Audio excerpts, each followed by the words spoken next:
Julian Castro, meanwhile, claims that heroic armed civilians are fictional as his presidential campaign. More guns are not the answer. More guns don't make us safer. This idea that a good guy with a gun is going to stop a bad guy with a gun, it doesn't work that way.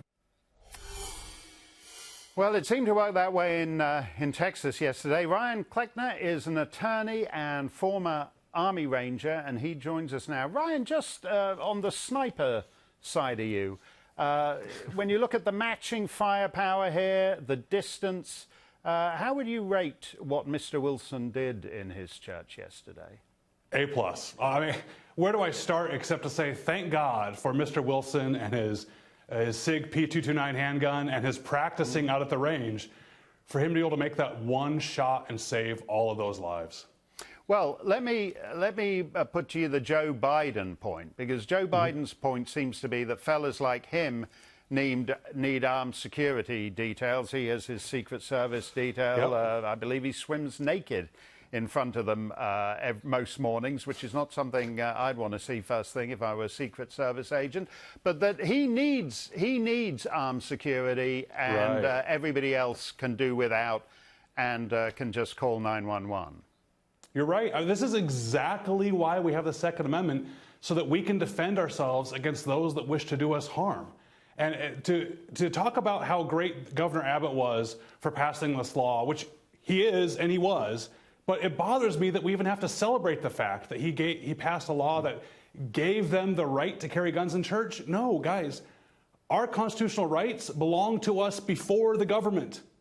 The government doesn't give us the right to carry in church. It is so sad to me that we have to have a law in Texas that allowed them to exercise a fundamental right to be able to defend themselves in church. I mean, if we look at the anti-gunners, Joe Biden, he's wrong. He was dead wrong. If he had his way, there would be a lot more people dead in that church.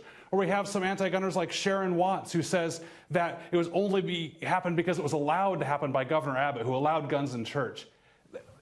Criminals aren't allowed to do anything with laws. Well, I've talked about this before, that the very definition of a criminal is they don't obey laws. Right. No law allowed that bad guy to walk into a church and kill people. It's sad that we had to have a law to allow them to defend against that.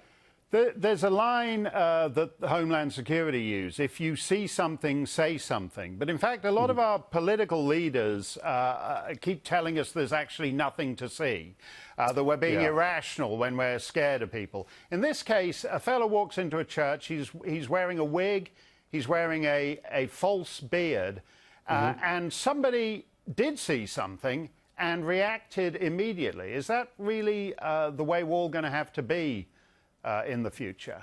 No, not necessarily, but I'm glad they did something. See, I have a problem with the see something, say something. I'm glad these guys did something. You know, the police are 15 minutes away when seconds count. They're heroes. I'm glad we have them, but we're responsible for our own safety until they get there. And this whole statistical argument, I have seen this come out of the woodwork since the shooting, because the anti-gunners went, oops, again, the bad guy was stopped by a good guy with a gun. We're wrong. How do we attack now? Oh, we'll argue statistics. This is so rare. You pro-gun people are crazy to worry about this. Well, you can't have it both ways.